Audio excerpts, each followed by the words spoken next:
Nepali versus Chinese. ओइ नेपाली, तिमीहरू त जहिले भात खान्छौ रे हो? खान्छौ त के, तिमीहरू जस्तो किरा फट्याङ्ग्रा खाएर भाइरस फैल्याउनु गरे छैन हामीले। तिमीहरूको देशका नेताहरूले त पढे लेखे नि हुँदैनन् रे त, अनि देश कसरी चलाउँछन् त? हाम्रा नेताहरूले देश चलाउन नजाने नि राम्रा राम्रा जोक हानेर हामीलाई हँसाउँछन् नि त। हाम्रा नेताहरूले त हामीलाई दिनदिनै नयाँ प्रविधिले शिक्षित बनाउँछन्। हाम्रा नेताहरूले नि हामीलाई दिनदिनै नयाँ बहानाले उल्लु बनाउँछन्। हामी त एक हप्ताभित्रै हस्पिटल बनाइदिन सक्छौँ। हामी त झन् 1 मिनेटभित्रै त्यस्ता 100वटा हस्पिटल बनाइदिन्छौँ, तर सपनामा। त मुला नेपाली, म चाइनिजसित ऱ्याप खेल्छस्? लु खेल्छु ल, म पनि के कम। ल तै सुरु गर्न त।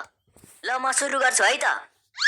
जति घिउ खाए पनि लाग्दैन यो जिउ, किरा खाने चाइनिजहरू कोरोनाको बिउ। हामीले जे खाए पनि तँलाई किन चासो, तेरो देश हेर्दाखेरि आयो मलाई हाँसो। हा।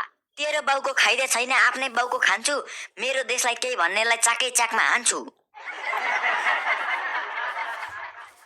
हाम्रै सामान युज गरेर हामीलाई नै गाली गर्छस्, चाइनासँग नमिलेर इन्डियासँग चर्छस्। तेरो बाउको तालुमा म मुतेर आइदिन्छु, इन्डिया चाइना दुवैसित एक एक गरी बदला लिन्छु। गुन्द्रुक ढिँडो खाँदै बस्छस् त नेपाली जाठो, नेपाल र इन्डिया भन्दा हामी नै धेरै बाठो। तेरो अनुहार हेर्दै थाहा भइसक्यो कि त बाटो होस् कि लाटो, नेपालको चाट्ने होइन इन्डियाकै चाटो जा। हाम्रो चाइना नेपाल भन्दा धेरै ठुलो छ नि, नेपाल जब गरिब देश हामीसँगै छ धेरै मनी। तेरो जब मनी भन्दा हाम्रै ठाउँ राम्रो, खोला नाला हिमाल पहाड सबै ठाउँ हो हाम्रो।